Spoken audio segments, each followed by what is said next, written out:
Hello, my name is Ernest Mitchell, and we're going to talk about health.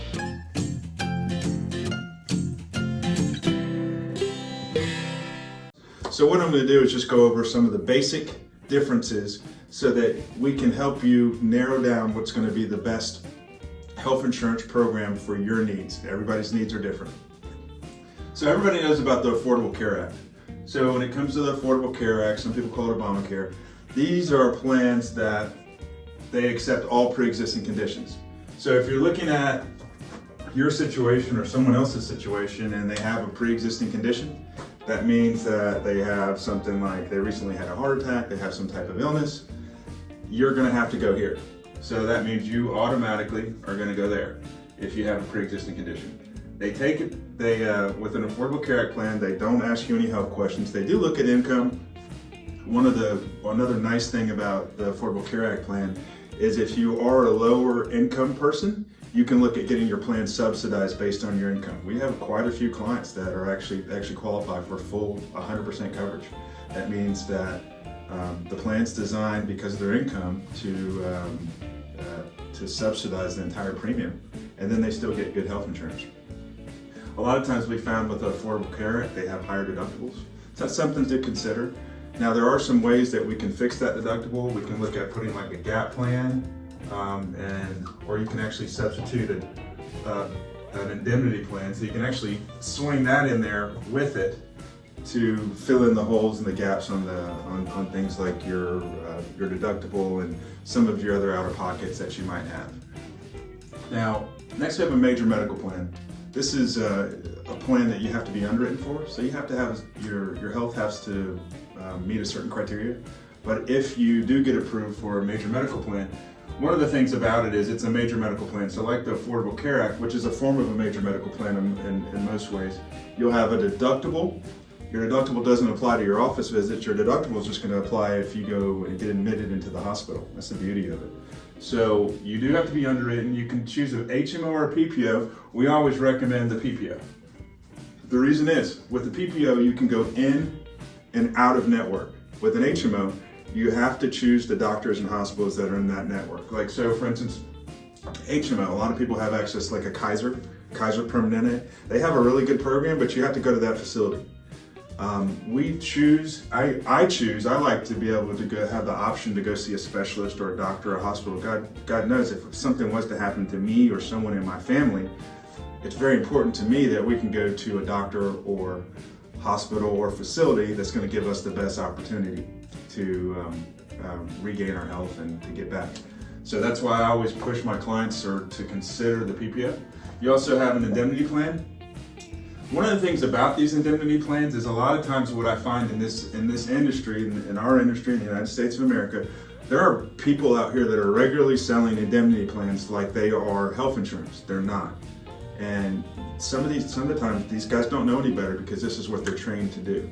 But if you look at an indemnity plan, it might have a lower premium. A lot of times these indemnity plans, they have a lower premium. They'll say, it's a $1,500 deductible, it's 80/20. But what you don't know is there's a lot of holes in that plan. That's why I talked about the gaps in coverage. And a lot of newer people that are selling health insurance, they don't understand it because they're not told. But the way it works is you'll see language to where if you read your policy, you'll see language to where it covers up to this amount. Let's say up to $13,000 for a surgery, up to this amount for an anesthesiologist.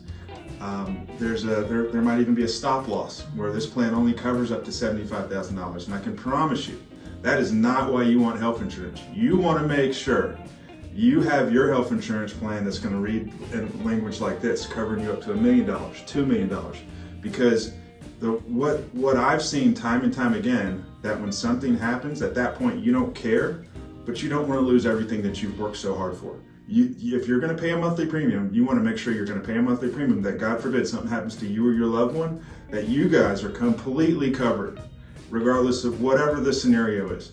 Insurance is in case stuff happens. Stuff is going to happen, but if the big thing happens, you want to make sure that you have a plan that is going to be there with you through that big thing. Okay, so indemnity plans, not to, if you want some more information, you can, feel free to call us and let us know. But indemnity plans can also roll into a major medical. Another thing about major medical, I do like the fact that these deductibles are a lot lower than the Affordable Care Act. And then also the premiums are a lot lower than the Affordable Care Act if you don't qualify for the subsidies.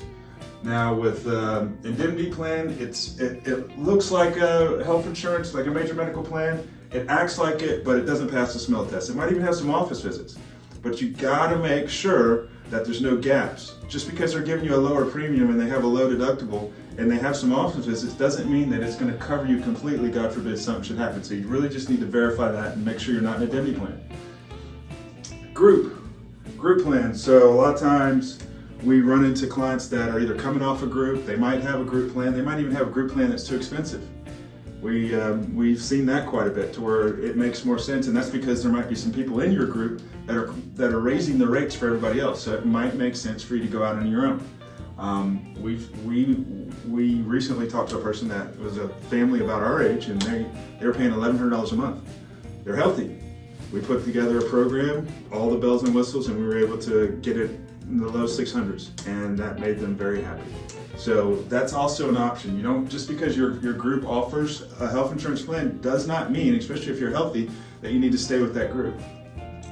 Cobra can be expensive, and that's when you're coming off a group. They have to give you some type of coverage by law, and that's Cobra.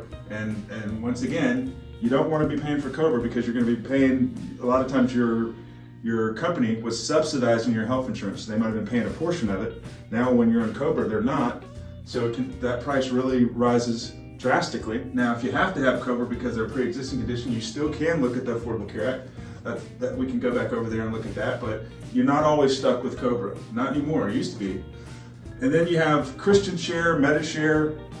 Lastly, I just want to kind of touch on things that, if you guys do want some more information, don't hesitate to call Ernest or Lauren at Dear Retirement. But the MediShare, all the share organizations, what they do is they have programs to where you pool your money with other people that are in that particular group. I know with the Christian Share plans, one of the questions is like, do you believe in God? Like-minded people. The concept is amazing, but the thing that scares me about it is, what if that pool of money gets eaten up?